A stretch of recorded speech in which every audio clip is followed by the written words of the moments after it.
တော်ဆောင်တိုင်းလည်းကောင်းကြီးမရဘူးနော်အမှုတော်ဆောင်တိုင်းအောင်မြင်တယ်လို့မပြောဘူးဂျေဇုတရားထဲမှာတကယ်နားလည်ပြီးတော့မှဂျေဇုတရားထဲမှာတကယ်ကိုတော့ကိုဂျေဇုတင်တဲ့နှလုံးသားနဲ့ဗြိဉ္ဉ်တရားတစ်ဂျေဇုတော်ကိုတကယ်သဘောပေါက်တဲ့အမှုတော်ဆောင်ခြင်းကပဲကောင်းကြီးရှိတယ်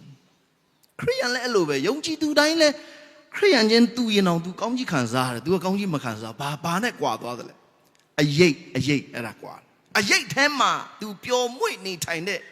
ယုံကြည်သူဂျေဇုတရားပေါ်မှာခရစ်တော်ကိုပဲဂျေဇုတင်ပြီးခရစ်တော်ရဲ့ဂျေဇုတော်ကိုပဲချီးမွမ်းတဲ့ယုံကြည်သူကမမောဘူးအဲ့ဒီလူက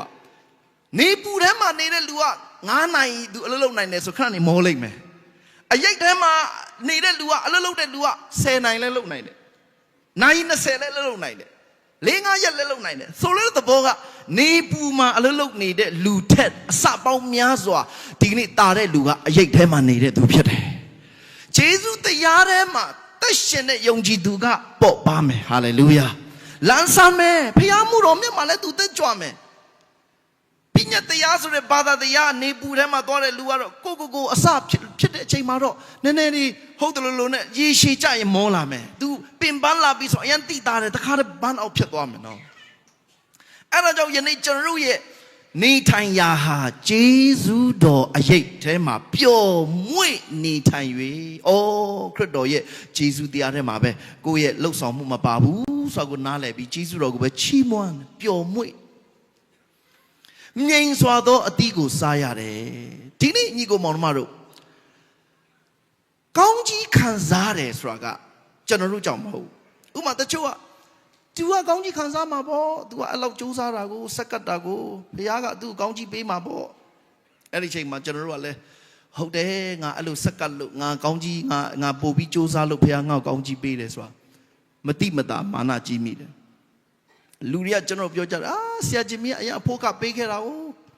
ဒီလိုတင်းတော်တွေဖြစ်လာဖို့လူတွေများစွာပြောင်းလဲဖို့ဆိုတာကသူဘလောက်အဖို့ကပေးခဲ့တယ်လဲဘယ်လိုလို့ဒါကြောင့်အောင်မြင်မှာပေါ့အတိပွင့်နေဒီချိန်မှာသူစိုက်တဲ့အတိုင်းရေးရတာလေတချို့ကပြောတယ်တကယ်တမ်းကျတော့အဲ့ဒါမဟုတ်ဘူးဗျ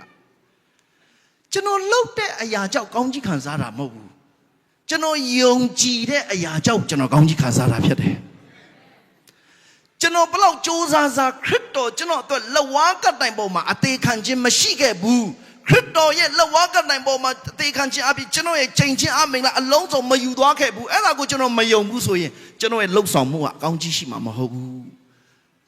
အမှုတော်ဆောင်ခြင်းကကြောင့်မို့ကောင်းကြီးရတယ်ဆိုရင်တော့ခရစ်တော်ရဲ့လက်ဝါးကတိုင်ယေရှုတရားဟာကျွန်တော်ညင်းပယ်တယ်လို့ဖြစ်မှာမောအတေခံတော်သခင်ယေရှုခရစ်တော်ဟာကျွန်တော်ကျမအတွက်ချိန်ချင်းအမင်္ဂလာအလုံးစုံသူယူသွားတော့ကြောင်းထိုယေရှုကိုယုံကြည်ပြီးတော့မှခရစ်တော်ကြောင့်ငါဖြောင့်မတ်ပြီးယေရှုကြောင့်ငါကကောင်းကြီးခံစားတော်သူဖြစ်ပြီးယေရှုကြောင့်ငါကလွတ်မြောက်တော်သူဖြစ်တယ်လို့ကျွန်တော်ယုံကြည်သောကြောင့်ကျွန်တော်ကောင်းကြီးရတာဖြစ်တယ်ဒါကြောင့်မို့ဆရာကြီးမီယုံကြည်သောယေရှုသည်သင်ယုံကြည်သောယေရှုဖြစ်တယ်ဒါကြောင့်မို့သင်သည်လည်းကောင်းကြီးခံစားတော်သူဖြစ်တယ်အောင်မြင်တော်သူဖြစ်တယ်